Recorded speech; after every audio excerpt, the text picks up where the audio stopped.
আমরা দেখেছি এই বরিশালের নির্বাচনকে কেন্দ্র করেও একজন মেয়েকে লাগিয়ে দিয়েছে যে নাকি এই অপবাদ দিয়েছে যে হুজুর নাকি তাদের গায়ে হাত দিয়েছে, যেখানে সংবাদকর্মীদেরকেই কাছে ঘেঁষতে দেয় না মহিলা হইলে, সেখানে এর মতো একটা গার্মেন্টস কর্মীর গায়ে হাত দিবে বিশ্বাস হয়? চেহারা দেখলে মনে হয় গার্মেন্টস কর্মী, এজন্য আমি গার্মেন্টস কর্মী বললাম আর কি। যে অপবাদটা দিয়েছে আপনারা দেখেছেন তো নাকি? দেখলেই মনে হচ্ছে সে গার্মেন্টস কর্মী অথবা ইটভাটা এটা বা অন্য কোনো জায়গায় কাজ করে। সে বলতেছে আমার গায়ে হাত দিছে, তাও এখানে। ফিতনা এটা এখন থেকে নয়, আদম পয়গম্বরের জামানা থেকে নিয়ে এখন পর্যন্ত যত ফিতনার মূলে হইল কে? নিসা ও হাবাইলুশ শাইতান। এগুলো হলো শয়তানের দড়ি। একসঙ্গে হইলেই ঝামেলা, বেশি আদর করলেও ঝামেলা, আবার একদম ফেলে দিলেও ঝামেলা।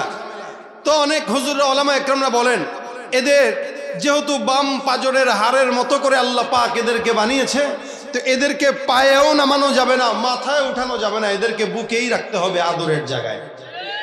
এদেরকে আমির বানাইলেও নামাজ হবে না। সুতরাং সামনে যদি রাখেন, মুসা পয়গম্বরের ঘটনা আপনারা জানেন, উনি যাচ্ছিলেন তো ওনার সামনে মেয়ে ছিল, ওই যে কূপের থেকে পানি নিয়ে তারপর দেখা হইল মেয়ের সঙ্গে, তো বললেন আমার বাবা দাওয়াত দিছে, ঠিক আছে চলো, রাহবার হিসেবে মেয়ে আগে যাবে। তো মুসা পয়গম্বর বললেন তুমি পিছনে যাও, অথচ রাহবারকে তো সামনে দেওয়ার কথা, যে পথ চিনে সে তো সামনে থাকে। তো মুসা পয়গম্বর তাকে পিছনে কেন পাঠাইলেন? কারণ আমির হইলেও ঝামেলা, ও সামনে থাকবে তো নজর ঠিক থাকবে না। তো এই জন্য আমি বলে দিলাম, আপনারা কি বুঝবেন এটা আপনাদের হিসাব। এই জন্য এটা হলো ফিতনা। নারী এটা আদরের জায়গা, এটা আদরের জায়গায় থাকবে। আদরের জায়গাটা কোথায়? ঘর। কোথায়? ঘর, বাড়ি, বাসস্থান। এটা হলো মহব্বতের জায়গা। তুমি এখানে থাকো, মহব্বতে থাকো, কাপড় এনে দেবো, শাড়ি এনে দেবো, যা লাগবে নাও, খরচ করো, কিন্তু তুমি রাজপথে নেমো, এটা তোমার জায়গা না। তুমি যখন রাজপথে নামবা, এখানে কেন, স্বার্থান্বেষী যারা তারা অন্য জায়গাতেও হাত দিতেও পারে, কারণ তারা চায় তোমার মতো পবিত্র নারীকে রাস্তা থেকে রাস্তায় নামিয়ে, ঘর থেকে রাস্তায় নামিয়ে তোমার ইজ্জতকে নষ্ট করা যায়। কোন পরিপ্রেক্ষিতে? ওই অবস্থায় এই বাংলার জমিনে কিছু নারীবাদী পুরুষেরা আমাদের সমাজের নারীদেরকে রাস্তায় নামিয়ে দেখিয়ে দিতে চাচ্ছে। এরা এমন স্বাধীনতা নারীদের চায়, শিয়াল যেরকম মুরগির স্বাধীনতা চায়। শিয়াল চায় মুরগি স্বাধীন থাকুক, তাহলে মুরগিকে খেতে পারবে। এই বর্তমান জামানায় যারা নারীদের স্বাধীনতা নিয়ে কথা বলে, এরাও ঠিক শিয়ালের মতোই স্বাধীনতা চায়। নারী রাস্তায় বের হবে, এরা ভোগ করতে পারবে, এছাড়া অন্য কোনো কিছু না। নারী স্বাধীনতার নামে এলো কলঙ্কের জোয়ার, নারী স্বাধীনতার নামে এলো কলঙ্কের জোয়ার। একই নারীর অধিকার কখন জানি শেষ হবে এই অশ্লীলতা। ঠিক কিনা? মোবাইলের লাইট তো আছে, জ্বালায় দেন, মোবাইলের লাইট জ্বালায় দেন, কথা বলেন ঠিক না বেঠিক? নারী স্বাধীনতার নামে এলো কলঙ্কের জোয়ার, একই নারীর অধিকার কখন জানি শেষ হবে এই অশ্লীলতার। ওয়ার্ড কমিশনার থেকে ইউনিয়ন পরিষদে, ক্রমান্বয়ে দেখো রে ভাই একেবারে সংসদে। নারী থাকবে সুখের নীড়ে, এত কষ্টের কি দরকার? নারী থাকবে সুখের ঘরে, এত কষ্টের কি দরকার? একই নারীর অধিকার কখন জানি শেষ হবে এই অশ্লীলতার। ঠিক না? এরা হলো আদরের জায়গা। থাকবে কোথায়? ঘরে, আদরের জায়গায়। রাস্তায় বের হইলে অনেক জায়গাতেই বেশরম, বেহায়া, বেলাজা পুরুষেরা হাত দেওয়ার সম্ভাবনা আছে, কিন্তু কোন আলেম অন্তত দিবে না ইনশাআল্লাহ। প্রকাশ্যে কোন আলেম কোনদিন ইফটিজিং করেছে আপনারা দেখেছেন? হ্যাঁ, গোপনে যদি কেউ গুনাহ করে সেটার দায়ভার গোটা আলেম সমাজের উপরে নয়, ওটা ব্যক্তিগত গুনাহ। কিন্তু প্রকাশ্যে আমাদের দেশে যেভাবে ইফটিজিং হয়, যেভাবে স্কুল কলেজ বলেন, ভার্সিটি বলেন, অন্যান্য মানুষরা, জেনারেল শিক্ষিতরা, চোর ডাকাত সন্ত্রাসীরা নারীদের উপরে যেভাবে ইফটিজিং করে, কোন টুপিওয়ালা দাড়িওয়ালাকে আল্লাহর কসম কোনদিন রাস্তাঘাটে ইফটিজিং করতে দেখবেন না। যারা অপবাদ দেয় এরা টাকা খেয়ে অপবাদ দেয়। যারা ওলামা একরাম মুসলমানের ব্যাপারে অপবাদ দেয় এরা 2-4টা পোটলার বিনিময়ে অপবাদ দেয়। সুতরাং এই ফিতনাকে আমরা ভয় পাই না, কারণ এটা আদম পয়গম্বরের যুগ থেকেই। কাবিল এই মেয়ে নিয়ে লাগলো ঝগড়া, আদম পয়গম্বর এখন বলেন, রে তোরা আমি বলতেছি আল্লাহ পাক বেজার হবে, তুই এরপরেও কথা শুনোস না, তাহলে যা লটারি হবে লটারি। বলে কিসের লটারি? কোরবানি দে আল্লাহর নামে। কি দিবে? কোরবানি। এই শুরু। এর আগে পৃথিবীতে কোনো মানুষ ছিল? কি মনে হয় আপনাদের? সর্বপ্রথম মানুষকে আর তার সঙ্গে জোড়ায় কে? হাওয়া আলাইহিস সালাম। এই মায়ের থেকেই তো এই। এখন আদম বলতেছেন, বাবা একটা কোরবানি দাও দুজন মিলে। যার কোরবানি কবুল হবে সুন্দরী পাবে সে। যার কোরবানি কবুল হবে সুন্দরী পাবে সে। যে ভালো, ওর চাল চলন দেখলেও বোঝা যায়, মন মানসিকতা চেহারা দেখলেও বোঝা যায়। এই কাবিলের মনে সমস্যা আছে বলেই তো তার নফসের জন্য সে আল্লাহর আদেশকে অমান্য করছে। এই আদম পয়গম্বরও জানে যে এইটার কোরবানি কবুল হবে না, সুযোগই নাই, কারণ আল্লাহর আদেশকেই মানতেছে না, ওর কোরবানি কেমনে কবুল হয়? তো হাবিল যাইলেন, গিয়ে সুন্দর করে একটা তার মেষ পালের থেকে বড় একটা মেষ, যেটা দুম্বা, এটাকে পছন্দ করে নিলেন। ওদের একটা নির্দিষ্ট জায়গা আছে, ওই জায়গায় রাখলেন। আর কাবিলও কিছু তার ফসল, যেই শস্য ফসল আছে ওখান থেকে উৎকৃষ্ট না নিকৃষ্ট, যেটা একদম আমাদের দেশে কিছু মানুষ আছে মাহফিলের জন্য টাকা চাইলে পকেটের সিরা নোটটা দেয়। আবহাওয়া আমাদের অনুকূলে, এটা আল্লাহ পাকের অশেষ রহমত। এই জায়গায় আল্লাহ পাকের এক ওলি আসবেন বিদায়, হয়তো আল্লাহ পাক এই জায়গাকে এখনো আমাদের অনুকূলে রেখেছেন। তো হুজুর আসবেন ইনশাআল্লাহ। আসলে আমাদের হযরত যেখানে যান ওখানে আমাদের আলোচনা চলে না, আমরা শুধু যাই। ওই মাহফিলের একটা সৌন্দর্য আছে, এই সৌন্দর্য রক্ষার জন্য আমারও আশা বসা, যেহেতু নাম পোস্টারে আছে এই কারণেই। হুজুর রেস্টে আছেন, হয়তো 10-15 মিনিটের ভিতরে চলে আসবেন। আপনারা সবাই জানেন আমাদের হযরতেরা 11টার উপরে মাহফিল করেন না। ইনশাআল্লাহ আজকেও আমরা 11টার ভিতরেই প্রোগ্রাম আমাদের শেষ হয়ে যাবে হয়তো, যেহেতু রাতও ছোট, ফজরের নামাজও পড়তে হবে। পাশাপাশি জিলহজের এই যে প্রথম 10 দিন, এই প্রথম 10 দিনের ব্যাপারে হাদিসে রাসূল করিম সাল্লাল্লাহু আলাইহি ওয়াসাল্লাম অনেক ফজিলত বর্ণনা করেছেন। তো প্রথম 10 দিন এবং প্রথম 10 রাতের ইবাদত অনেক গুরুত্বপূর্ণ। বিশেষ করে আমরা চেষ্টা করব আজকের জুমার রাতটাকে আমরা একটু কাজে লাগানোর জন্য ইনশাআল্লাহ।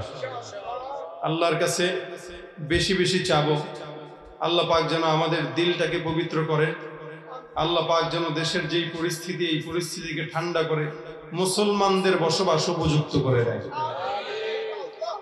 তাই এই অল্প সময় আমি আপনাদের সামনে কোনো বয়ানে যাব না, কিচ্ছুতে যাব না। আমি 2-4টা কথা বলবো, আর আপনারা স্বাভাবিকভাবে আমার কাছে 2-1টা জিনিসের আবেদন রাখেন, আমি সেটা করব।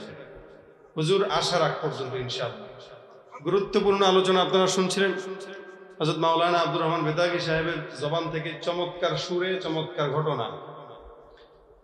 আল্লাহ পাক রব্বুল আলামিন কোরআনে আমি যে আয়াতে কারিমা তেলাওয়াত করেছি এখানে বলেন, ইন্না সলাতি ওয়া নুসুকি। রাসূল সাল্লাল্লাহু আলাইহি ওয়াসাল্লামকে আল্লাহ পাক বলছেন, রাসূল আপনি বলেন, ইন্না সলাতি নিশ্চয় আমার নামাজ, ওয়া নুসুকি আমার কুরবানি, ওয়া মাহইয়ায়া আমার হায়াত, ওয়া মামাতি আমার মউত, যা কিছু হয় সব কার জন্য? আল্লাহ পাকের জন্য। এই 4টার ভিতরে একটা আমাদের সামনে উপস্থিত হচ্ছে, সেটা হচ্ছে নুসুকি, কুরবানি। কি কুরবানি? এই কুরবানি শুধুমাত্র ইব্রাহিম আলাইহিস সালাতু ওয়াস সালাম, হাজরা ইসমাইলের থেকেই যে আসছে বিষয়টা এমন নয়, বরং এটা পৃথিবীর শুরু আদম আলাইহিস সালাতু ওয়াস সালামের যুগের থেকেই চলে আসছে। তখনকার জামানার হালত ছিল ভিন্ন, এখনের জামানার হালত ভিন্ন। আল্লাহ পাক রব্বুল আলামিন এই জন্য কোরআনে বলেন, নতলু আলাইহিম নাবা আল্লাযী আতাইনাহু আয়াতিনা ফানসালাখা মিনহা ফাআতবাহু আশ-শাইতান ওয়াতলু আলাইহিম নাবা আবনাই আদম বিল হক إذ قربا قربانا فتقبل من أحدهما ولم يتقبل من الآخر قال لأقتلنك قال إنما يتقبل الله من المتقين। এই আয়াতে আল্লাহ পাক বলেন, আদম পয়গম্বর যখন সৃষ্টি করেছেন, আদমের ঘরে মা হাওয়ার পেট থেকে জোড়ায় জোড়ায় সন্তান আল্লাহ দিলেন। প্রথমে কাবিলের সাথে একজন, হাবিলের সাথে একজন, মোট 40 জন সন্তান ছিলেন জোড়ায় জোড়ায়। তো আল্লাহ পাক ওই সময় যেহেতু মানব ছিল না, মাত্র শুরু, তো সন্তান এবং মানবের প্রসারের জন্য আল্লাহ পাক রব্বুল আলামিন নিয়ম করলেন, এক জোড়ার মেয়ের সঙ্গে আরেক জোড়ার ছেলের বিবাহ। হাবিলের জোড়ায় যে মেয়ে সে কাবিল বিয়ে করবে, কাবিলের জোড়ার যে মেয়ে সে হাবিল বিয়ে করবে। এটা হচ্ছে আল্লাহ পাকের ইব্রাহিম পয়গম্বর আদম নবীর শরীয়তের নিজাম। এই কথাটা যখন আদম আলাইহিস সালাম বললেন তার সন্তানকে কাবিলকে, কাবিল মানল না। তো কাবিল তার সাথে যেই বোন ছিল তাকে পছন্দ করছে যে এটার চেহারা ভালো, আর হাবিলের সাথে যেটা আছে এটার চেহারা একটু কম ভালো, তার নজর গেছে ওদিকে। দেখেন এখানে একটা বিষয় কিন্তু আমি আপনাদেরকে বলে রাখছি, এই পৃথিবীতে এখনো পর্যন্ত যত ঝামেলা পাকায়, যত ঝামেলা হয়, অধিকাংশ ঝামেলা পাকায় আর হয় উভয়টাই একমাত্র নারীর মাধ্যমে। এখানে সুন্দরী নিয়ে ভেজাল লাগছে কাবিলের সঙ্গে আর হাবিলের সঙ্গে। যেটা কম সুন্দর এটাকে কাবিল বিয়ে করতে চায় না, তার নিজের তারে করতে চায় শরীয়তের উপরে। যে তো যারা শরীয়তকে মানে না, আল্লাহর আদেশকে মানে না, নিজের নফসের খায়েশাতকে আগে চায়, এরা কখনো আল্লাহ পাকের পছন্দের বান্দা হতে পারে। তা আল্লাহর নবী বলতেছেন, বাবা তোমাকে আল্লাহ পাক আদেশ দিয়েছে তুমি হাবিলের সঙ্গের মেয়েকে বিয়ে করবা, কিন্তু কাবিল এটা মানে না। কাবিলের পছন্দ তারটার সঙ্গে, কিন্তু শরীয়ত বলে এটা হারাম। এই মেয়ে নিয়ে ঝগড়া, আর যত ফিতনা দুনিয়াতে এই মেয়ে নিয়েই হয়। আমরা দেখেছি, দেয় কি দেয় না? আপনারাও দেন, মাঝে মাঝে আপনারাও দেন, মাঝে মাঝে আমরাও চেষ্টা করি 500 টাকার নোটটা স্কচটিপ মারা, এটারে 5000 টাকার বান্ডিলের ভিতরে ঢুকায় পরে দিয়ে লাই। আমরা তো অনেক সময় মাহফিল করে বাসায় যায়, যখন দেখি ওরে আল্লাহ দেখি যে 1000 টাকার নোট মাঝখান দিয়ে ছিঁড়া। তা মাঝে মাঝে এটা চিন্তা করি যে এই ছিঁড়া নোটটা যে দেয়, আমি এটা আর কাউরে ফেরত দেই না। এটা আমার একটা আলহামদুলিল্লাহ, আল্লাহ পাক বুঝ দিছে ওস্তাদদের একটা কথায় যে বাবা সিরা নোট কাউরে দিবা না। কেন? এক বুজুর্গ ছিলেন সিরা নোট জমাইতেন, জমায় তো এক ছেলে দেখছে, দেখে বলতেছে হুজুর এগুলো জমান কেন? সিরা নোট জমায় এই কারণে, যারা আমার ঠকাইলো সিরা নোট দিয়া, এই সিরা নোটের বদৌলতে আল্লাহ আমার সিরা আমলগুলো যেন কবুল করে নেয়, এই জন্য আমি সিরা নোট জমাই, কাউরে দেই না। তা আমি ওইটার উপর চেষ্টা করি মাঝে মাঝে আমল করতে, সবসময় পারি না, নফস তো আমারও আছে। আল্লাহ পাক যেন আমাকেও আমল করার তৌফিক দান করে, আপনাদেরকেও করে। আল্লাহর কাছে যেটা দিবেন ওটা কি দিবেন? ভালোটা দিবেন, চকচকা 100 টাকার নোটটা দিবেন, 500 টাকার নোটটা দিবেন, সিরাটা দিয়েন না, সিরাটা দিয়েন না। কারণ আল্লাহ পাক এত ফকির হয় নাই যে আপনার সিরাটা নেওয়ার জন্য বসে আছে। আপনার সিরাটা কেন নিবে আল্লাহ? এখন এ দিছে নিকৃষ্টটা, আর হাবিল দিছে উৎকৃষ্টটা। তখনকার নিয়ম ছিল, যদি কবুল হয় বুঝবেন কিভাবে, আসমান থেকে আগুন অথবা বিজলি এসে ওইটাকে উঠায় নিয়ে যাবে। যেটা উঠায় নিয়ে যাবে ওইটা কবুল, যেটা উঠায় নেওয়া হয় না ওইটা কবুল না। তো দুম্বা যেটা, এটাকে উঠায় নেওয়া হয়ে গেছে, তার মানে কি? কাটটা হইছে, হাবিলেরটা কাটটা, কাবিলেরটা জাগার মাল পরে রয়েছে। উঠা দেখে মাথা নষ্ট, কিরে আমার সঙ্গে এত হিংসামি চলতেছে, এ মানা যায় না। আদম বললেন ঠিক আছে, কথা অনুযায়ী এখন বিয়ে তো করবে হাবিল, বাস হয়ে যাক। দাঁড়ান, হবে না, সমস্যা নাই। পরের দিন হাবিল গেল চড়াইতে ছাগল, এখন আর খুঁজে পাওয়া যাচ্ছে না। তো আদম পয়গম্বর বলেন, তখন তো পৃথিবী তো অনেক বড়, কই না কই গেছে। আদম পয়গম্বর কাবিলকে ডাক দিয়ে বলে, এই যাও তোমার ভাইটাকে একটু দেখে নিয়ে আসো তো, কোথায় আছে? এনে মনে মনে চিন্তা করতেছে, সুযোগ একটা পাইছি, এ তো গেছে আব্বা তো জানে না, এ যেহেতু দূরে গেছে, কোনো একটা কারণ বশত ওরে হত্যা করে আব্বারে বলবো, আব্বা ওরা তো পাইলাম না খুঁজা, আর এদিক দিয়ে সুন্দরীটাকে আমি বিয়ে করবো। দেখেন ওই সুন্দরীর ফিতনা কিন্তু যায় নাই, এক সুন্দরীর ফিতনা, এই নারীর ফিতনা মারাত্মক ফিতনা। খুঁজতে খুঁজতে যায়, দেখে দাঁড়ায় আছে দূরে।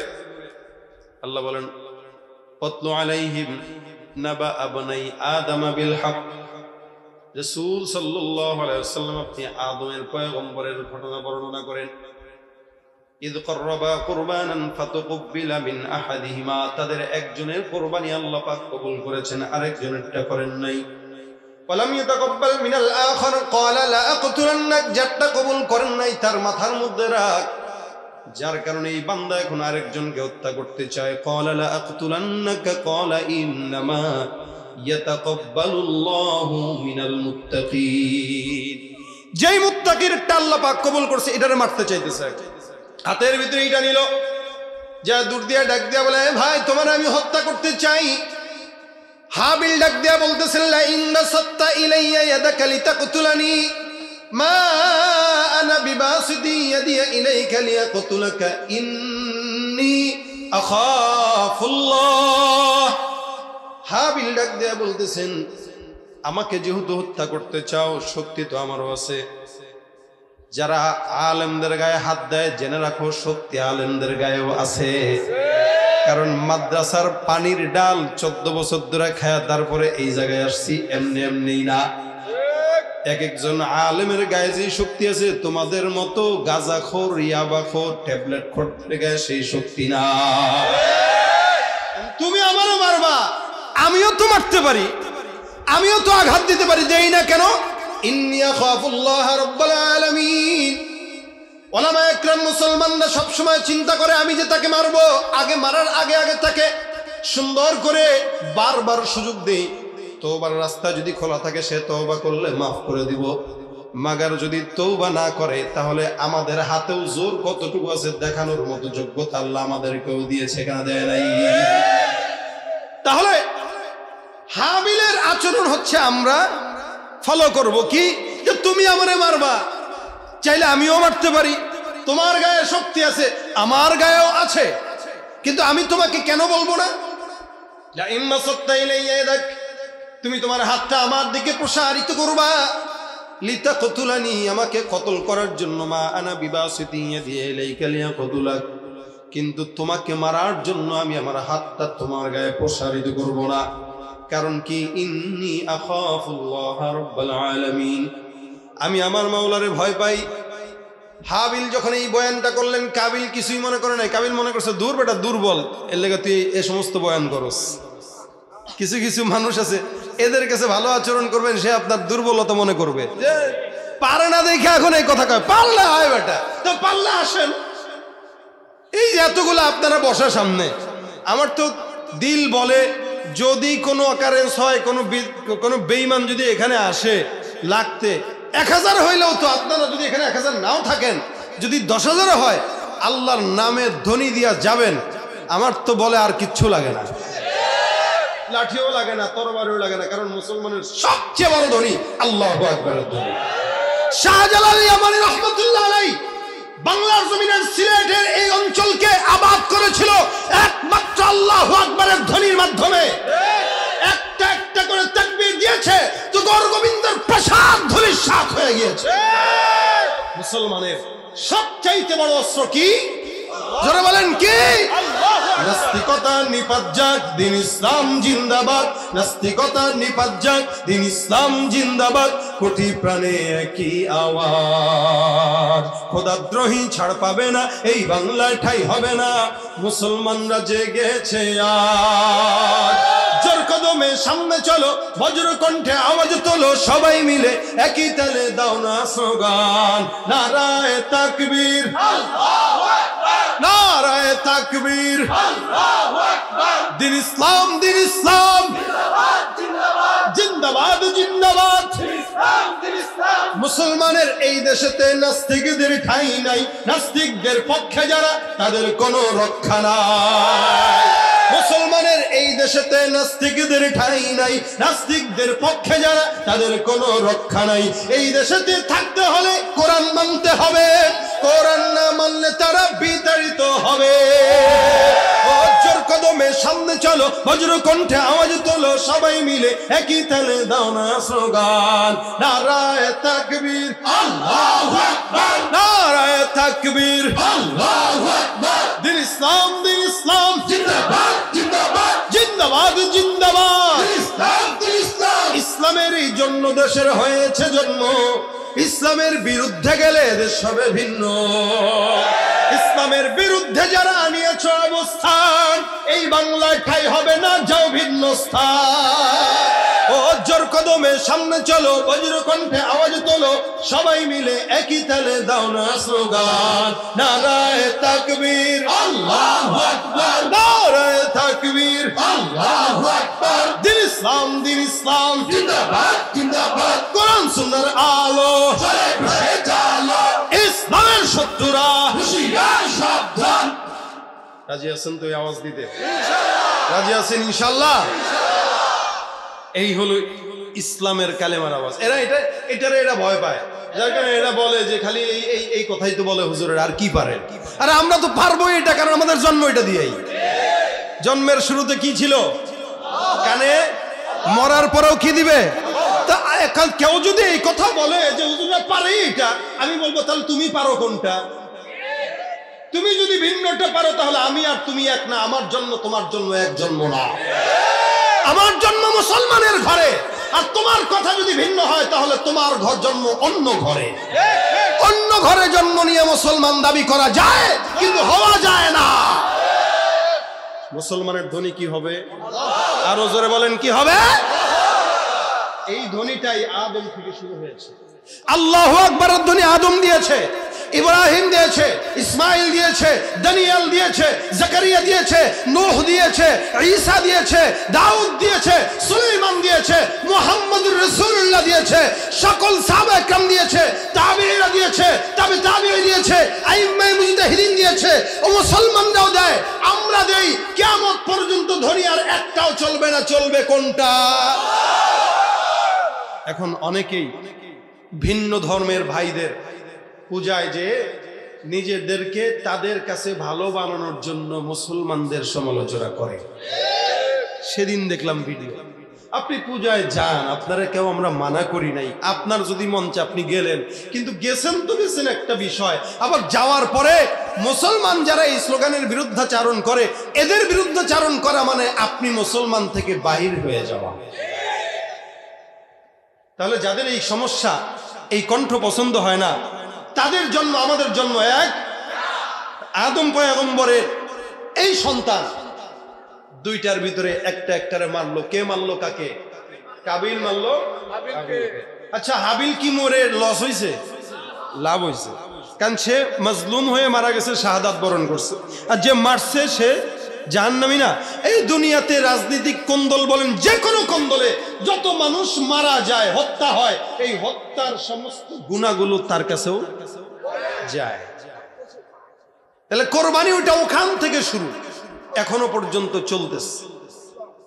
এই কোরবানি আমাদের সামনে যাদের সামর্থ্যবান, শুধু আমরা পুরুষরা দেই, শুধু পুরুষ নয়, নারীদের উপরেও তো কোরবানি ওয়াজিব। কি বলেন, ঠিক না? বালেগ আকেল সম্পদ যাদের আছে, নেশাব পরিমাণ, সবার উপরে দেওয়া। অনেক পুরুষরা আছে, হে পুরুষ একাই দিছে একটা গরু, কিন্তু তার বউর উপরে ফরজ হয়েছে, এটা দেয় নাই। এই জন্য আপনার বিবির নামে একটা দিবেন, আপনি একটা দিবেন, কারণ বিবির উপরেও ফরজ হয় তার স্বর্ণ এবং তার সম্পদের উপরে ভিত্তি করে। এবং শুধু তাই না, আমি আরেকটা কথা নতুন করে বলে শেষ করে দিচ্ছি। এই যে কোরবানির সময় শুধুমাত্র ঈদের দিন আমরা কোরবানি দেই, অথচ ঈদ কয় দিন? 3 দিন। এই 3 দিনকে আমরা একদম ভুলেই গেছি। যারা 2টা কোরবানি দেন, 3টা দেন, তারা 3 দিনে 3টা দেন। অন্তত 3 দিনই মানুষ ঈদ উদযাপন করতে পারবে এবং গোস্তটাও অন্তত বিতরণ চলবে।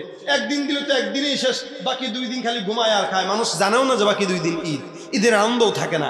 এই কারণে যারা কোরবানি দিবেন, 1টা 2টা গরু দেন, প্রথম দিন একটা দেন, দ্বিতীয় দিন আরেকটা দেন, কারণ এবার ঈদ হবে বৃহস্পতিবারে, নাকি বৃহস্পতিবারে, শুক্রবারে দিলেন আরেকটা কোরবানি, এটা তারও মজা। এজন্য শুক্র শনি পর্যন্ত ঈদ থাকবে, পারলে 3 দিন 3টা দেন। অন্তত 3 দিন যে ঈদ, এটা বিশ্ববাসীকে আবার নতুন করে শিখান যে 3 দিনই কোরবানি দেব আমরা। তো আমরা যাদের সামর্থ্য হয়েছে আমরা আল্লাহর রাস্তায় কোরবানি গোস্ত খাওয়ার নিয়তে দেব না আল্লাহর জন্য দিব? সকলে দেব ইনশাআল্লাহ। আল্লাহ পাক আমাদের কোরবানি কবুল করবে যেন ইনশাআল্লাহ, বলেন আমিন। আল্লাহ পাক আমাদেরকে আল্লাহর জন্য কোরবানি দেওয়ার তৌফিক দান করে, বলেন আমিন। এই যে কোরবানি দেওয়ার আগে আরেকটু কোরবানি নেব, এই বিশেষ করে জিলহজের প্রথম 10 দিন চলছে, এই 10 দিনে রাসূল সাল্লাল্লাহু আলাইহি ওয়াসাল্লাম একটা আমল বান্দাকে করতে বলছে। এই কথাটা আমি আপনাদেরকে বলবো এখন। 1 নম্বর তাসবিহ, 2 নম্বর তাহলিল, 3 নম্বর তাকবীর। তাসবিহ মানে সুবহানাল্লাহ, তাহলিল মানে আলহামদুলিল্লাহ, তাকবীর মানে আল্লাহু আকবার। বেশি বেশি এই জিকিরটা আমরা এই 10 দিন করব। রাজি আছি ইনশাআল্লাহ? আর আজকের এই মাহফিলের জন্য ছোট্ট একটা কোরবানি, যতটুকু উপস্থিত এই মাহফিলটা যেহেতু 2-3 দিনে, আপনার পকেটে 10 টাকা থাকুক, 20 টাকা থাকুক, স্বেচ্ছাসেবক ভাইরা ভিতরে ঢুকে যাবে, যার যতটুকু সামর্থ্য আছে। পীর সাহেব হুজুর চলে আসতেছেন ইনশাআল্লাহ। হুজুর আসার আগ পর্যন্ত আপনারা যতটুকু পারেন এই মাহফিলের জন্য 10 টাকা, 20 টাকা, একটু একটা মানুষও না দিয়ে যাবেন না। কই স্বেচ্ছাসেবকরা ভিতরে ঢুকে যান, ভিতরে ঢুকে যান স্বেচ্ছাসেবক যারা, আপনারা যান। যারা যারা আছেন মাঝখানে, আপনারা যতটুকু সামর্থ্য হয় ততটুকু ইনশাআল্লাহ একটু দেন।